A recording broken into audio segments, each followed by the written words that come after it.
Assalamualaikum warahmatullahi wabarakatuh. Salam sejahtera bagi kita semua. Selamat pagi anak-anak kelas 4A dan B dan C. Semoga kita selalu dalam keadaan sehat walafiat. Selanjutnya, kita akan belajar tentang Mupel SPDP Seni Budaya dan Prakarya. Yang pertama yang akan kita bahas adalah tentang seni gerabah. Gerabah itu apa sih? Gerabah adalah bahan dasar dari pembuatan karya seni dengan bahan baku tanah liat. Nah, kalian dari gambar yang sudah disediakan dapat melihat beberapa contoh seni gerabah atau hasil dari kerajinan yang dihasilkan dari gerabah. Sebelum adanya benda-benda modern yang dihasilkan oleh mesin-mesin pada zaman sekarang, pada zaman dulu, bangsa Indonesia itu terkenal dengan kerajinan kesenian dari gerabah. Ya, mulai dari Pulau Jawa, kemudian Pulau Kalimantan juga ada, Sulawesi, Sumatera, Lombok, dan Bali, serta dari Papua juga ada. Dan sangat luar biasa, dan mereka menggunakan tanah liat saat itu dengan cara tradisional, yaitu dengan membentuk tanah liat dicampur dengan air, kemudian dibentuk sesuai dengan keinginan atau kebutuhan. Kemudian untuk memperkuat tersebut, tanahnya dibakar ya dengan api yang sangat besar dengan waktu yang cukup lama sehingga hasilnya menjadi lebih kuat. Masing-masing daerah memiliki kekhasan ketika membuat karya seni dari gerabah. Salah satunya adalah dari Kabupaten Lombok Barat, di sebuah desa atau sebuah wilayah yang dinamakan dengan Banyumulek.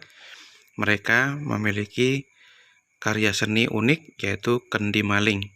Konon pada zaman dulu, pada zaman kerajaan, kendi ini dibuat untuk raja sebagai pengaman supaya maling yang berniat meracuni raja kebingungan mencari lubang di bagian atas kendi karena kendi ini memiliki lubang untuk memasukkan air di bagian bawah. Kekhasan lain di pulau yang ada di Indonesia yang menggunakan karya seni gerabah, salah satunya adalah di Pulau Owu di Maluku Tengah, juga membuat gerabah yang disebut dengan sempeh. Mereka kebanyakan membuat sempeh untuk keperluan rumah tangga. Ada sempeh yang digunakan sebagai kompor, tempat memasak makanan, bahkan digunakan untuk wadah suguhan atau yang berfungsi sebagai piring. Di Papua pun demikian, memiliki sebuah kampung, yaitu Kampung Abar, yang merupakan salah satu kampung pembuatan gerabah. Di Kampung Abar, yang dilakukan oleh wanita, dan luar biasanya, pembuatan gerabah yang ada di Kampung Abar ini menggunakan tangan kosong, tanpa mengendalikan teknologi alat pemutar, yang biasanya dilakukan oleh daerah-daerah lain. Dan salah satu keunikan dari Kampung Abar ini menjadi daya tarik bagi wisatawan yang datang ke Papua, khususnya di Danau Sentani.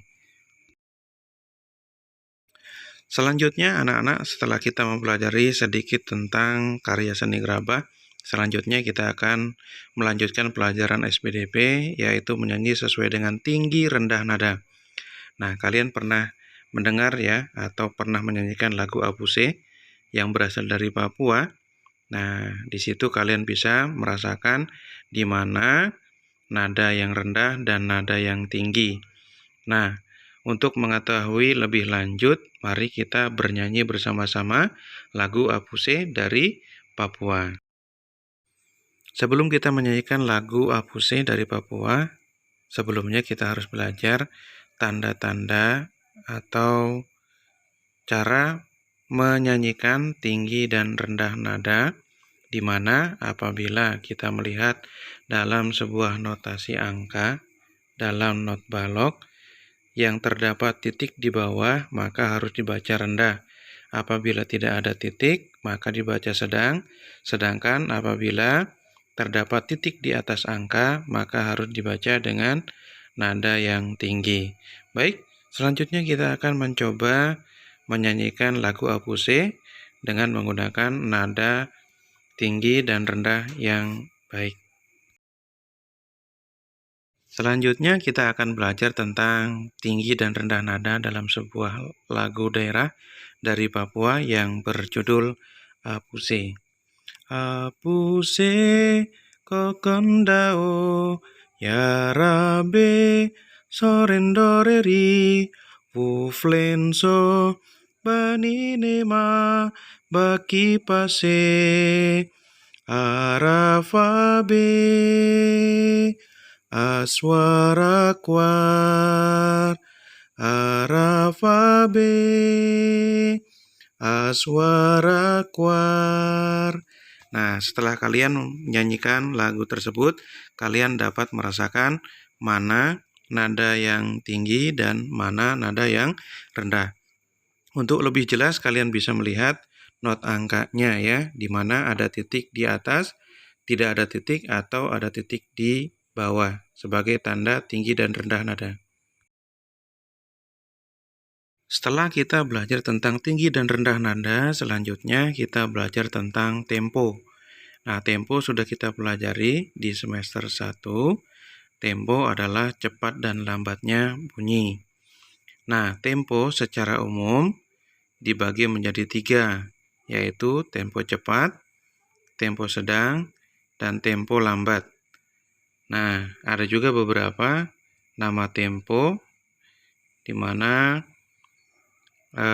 lagu yang hikmat disebut dengan maestoso, sedangkan lagu yang memiliki semangat disebut dengan marsia.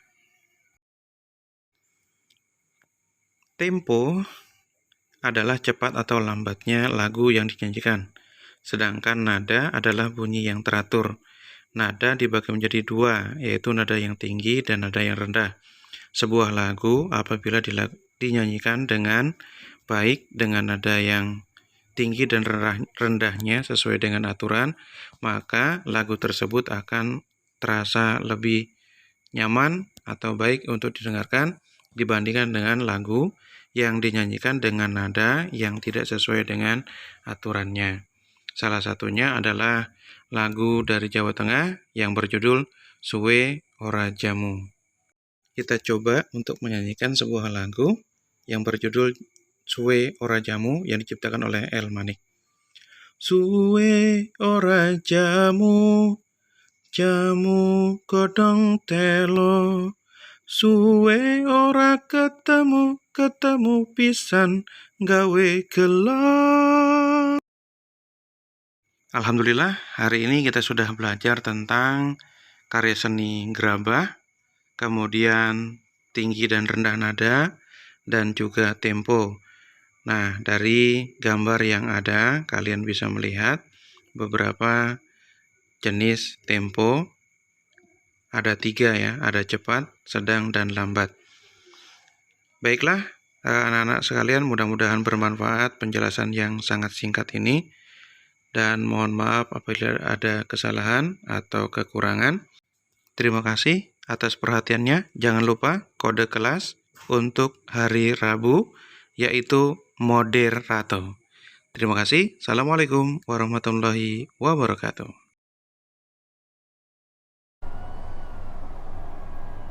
I'm sorry, but